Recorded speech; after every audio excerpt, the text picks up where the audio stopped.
So, ayan guys, yan po ang ginawa ni Daddy.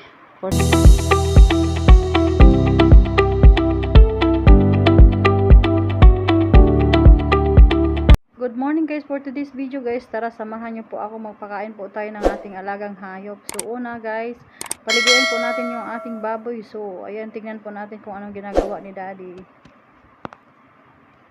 So, ayan guys, yan po ang ginawa ni Daddy for today. Pinaligo niya yung baboy guys. Ganyan po araw-araw pinaligo niya yan para presko yung baboy natin.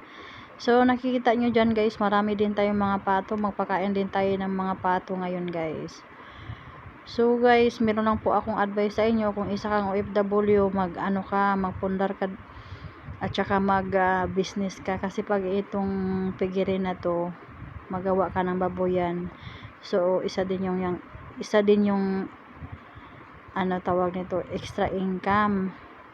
So pag ikaw ay isang OFW, para meron kang ibang pagkakitaan sa Pilipinas.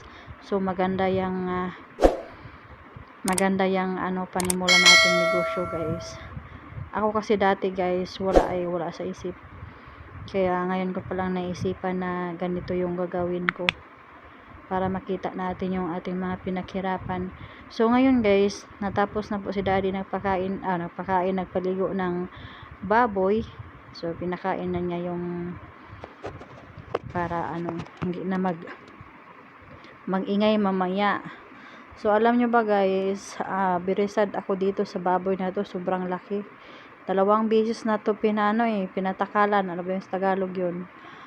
Hindi pa nabuntis. Ngayon pangalawa na.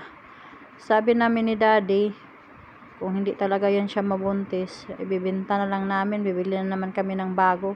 Pero bibili ko yung malaki na talaga, para diretso na siya ba, mga 25 kilos, 30 kilos, ganun. Sobrang laki kasi itong baboy na to guys. Guys, pag meron kayong kaalaman ba, advice naman ako kung anong gagawin dyan, kasi 2 beses na yan pinatakalan, pero hindi para buntis. So, ito po pala guys, sabi ni Daddy, maglagay po siya ng ilaw dito sa ating CR. Kasi yung CR natin, walang ilaw. Tapos darating yung bisita natin ngayong this coming 26 ng galing Osamis, kapatid ng papa ko. So, sabi niya, maglagay siya ng ilaw dyan. So, siya lang din nag-install guys. At saka yung sa mga wire-wire dyan sa bahay na yan, marunong naman siya. Siya lang din nagkabit. Pero yung sa kuryente na yung sa kuryente na talaga galing sa poste, syempre nagpaano kami noon. Pero yung yung tawag nito, yung parang plangka, ano ba sa Tagalog yung plangka ba, ginlagay namin doon sa sa bahay namin dati, na yung parang bahay kubo. Kasi itong bahay kubo ko na ginawa to, itong first project ko, meron na yan dati, bago ako napunta ng Qatar. So doon kinabit, para hindi daw kami malakihan pag magbayad. Pag dito na direct sa malaking bahay, kailangan namin magbayad ng malaki permit ba, building permit, 35,000. So magbayad na din kami ng tax buwan-buwan. Diyos ko, sabi ko, grabe naman, ang laki naman niya. Mapatayo nga tayo ng bahay, tapos pabayarin pa tayo ng tax para for in case daw emergency, kung anong mangyari. Wag naman sana, para may habol daw kami sa government, ganun. Sabi ko, ay hindi na, na lang tawag nito, gawa na lang ng paraan. So ayun, ginawa ni Daddy ng paraan. Kaya doon kinabit sa bahay kubo namin dati. Kasi itong bahay kubo na to na ginawa ko na second project, renovate na to siya pinarenovate ko na, kasi nung una sobrang sira-sira na talaga. Kaya pinarenovate ko noon para sa mga hayop. Kasi yung mga pato natin guys, yung mga pato namin, mangitlog doon sa ilalim, tapos yung bubong tulo na, kasi nipa lang yung dati. So ngayon, nirenovate ko na, na siya, yung yero na talaga. So ayan guys, nilagyan ni Daddy ng switch dyan. Hindi ko alam, mano lang yan dyan guys.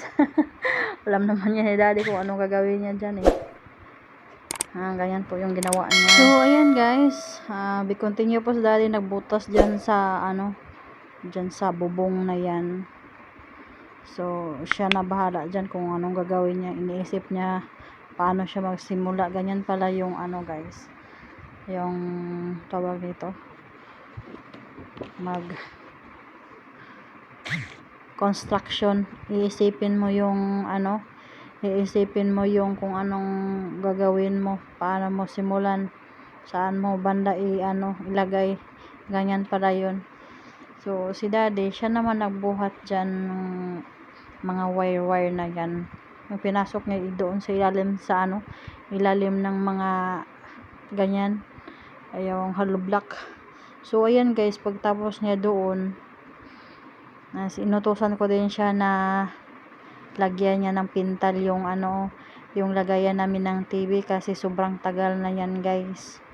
Hindi ko alam kung ilang taon na yan. Kaya sabi ko sa kanya, lagyan mo ng pintal para parang mukhang bago naman siya, para hindi makita yung mga yung mga kalawang.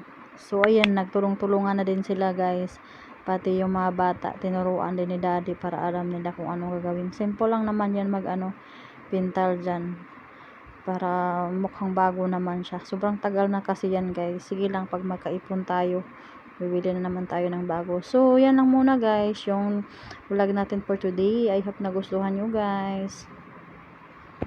So ayan guys, yan lang muna yung vlog natin for today. I hope nagustuhan nyo guys. Thank you for watching, and don't forget to like, subscribe to my YouTube channel, and bye bye. See you tomorrow.